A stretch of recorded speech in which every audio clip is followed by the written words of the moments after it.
NCIS returned last month for season 19, with us so far being treated to 6 episodes. The hit show, which has already spawned 2 spin-off shows, NCIS LA and NCIS New Orleans, has proved itself as one of the most watched shows on TV. Today we're talking about some hilariously funny moments and bloopers from behind the scenes, so stay where you are. First up, it seems we've solved the mystery of why fans still love the show after all this time. Former NCIS field agent Anthony DiNozzo, portrayed by Michael Weatherly, from seasons 1 through 13, has the answer for us. In a video posted online, he explained the reason why fans love it is because it's the Dukes of Hazzard in the Navy. Superb analogy, we love it. He also gave us another one saying it's Chips meets Hill Street Blues. Brilliant. He finished with a bit of a bizarre comparison with one which had us in fits of laughter and scratching our heads in equal parts. It's My Fair Lady meets Mr. Ed. Good stuff, Michael. What mashup would you compare the hit show to? Let us know below. As much as he loves the show, he does say there's one thing it's missing, a hummable theme tune. He goes on to sing a silly melody trying to incorporate a brief synopsis of the show whilst doing so.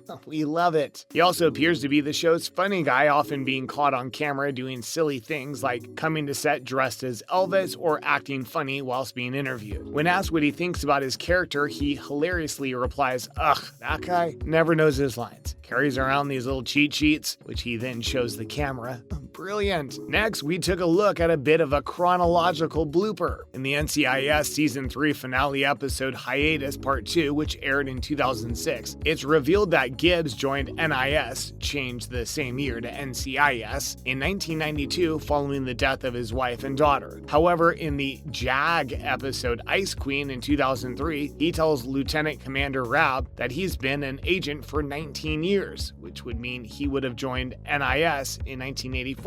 Come on, guys. A look now at a pretty serious character error from the show, so don't go anywhere. Numerous times throughout the show, many seasons, autopsies are conducted by Ducky, who's wearing the same clothes he wore in the field. Not only does this promote cross-contamination, but it's highly unsanitary as well as an OSHA violation. This would never happen in real life, and we'd expect the show's advisors to know this as basic procedure. Also in the real world, when Gibbs teams are at a crime scene or visiting Abby in her lab, or even Ducky in the autopsy room, they'd be wearing head-to-toe forensic boiler suits similar to those seen in microchip manufacturing clean rooms to avoid contaminating evidence. However, the decision not to show the characters in these boiler suits is probably down to a creative decision for the audience to tell the characters apart. Still, a pretty serious blooper in our opinion, but definitely not the only show to make this error. Another character error has Gibbs as 53 years old when the series begins. As of 2018, Gibbs is at least 8 years beyond NCIS field agent mandatory retirement age of 57. Again, this is a pretty serious blooper, guys. Now we're looking at some office-based bloopers. The team's office is located within the District of Columbia. Many episodes begin with the team working at their desk and Gibbs saying, "Grab your gear, we're headed for Norfolk or Virginia Beach." Without traffic, this drive takes from 4 to 5 hours, as it is close to 250 miles, but the team always seems to be there in time for lunch. Presumably, they're not taking a private jet, so maybe they need to try to remember geography class next time. When the scene is towards the team's office windows, a view of the display ship Barry, the Anacostia River, and Anacostia can all be seen, and is correct. However, at the top view is the rotunda of the US Capitol building, which is actually north of the Navy Yard and not south like all the other objects seen through the window. Have you noticed any errors in the placement of objects or geographical locations in the show? Let us know below. Another geographical error is that much too often scenes that take place in Virginia, close to Washington, D.C., show mountains close by in the background. The Blue Ridge Mountains are further west than would be indicated on the show. Other times, things such as a farm near Reston are mentioned. Reston, Virginia is very built up and there are no farms near that town. Next, a pretty funny story about the basis of Polly Perrette's characters. Stay there. NCIS forensic specialist Abby Scioto, played by Polly Perrette, tells us the inspiration for her character is, wait for it, it her rescue dog. How cute. She said when she first started playing the goth scientist, she based many of her characters' mannerisms on her pup, who she describes as very alert. She went on, the way Abby stands, she stands very upright. The way she cocks her head, the way she turns, the way she walks, everything is done exactly like this dog. I guess as an artist, you can take inspiration from anything, right? Now, how about the star of the show? Any funny stories there? Mark Harmon, who plays Special Agent Leroy Gibbs, is not nearly as serious behind the camera as he appears on it. In fact, the man behind Gibbs often pulls pranks with a bit of a, shall we say, strange sense of humor. In one prank, the actor found a dead lizard and hung it in co-star Cote de Pablo's trailer,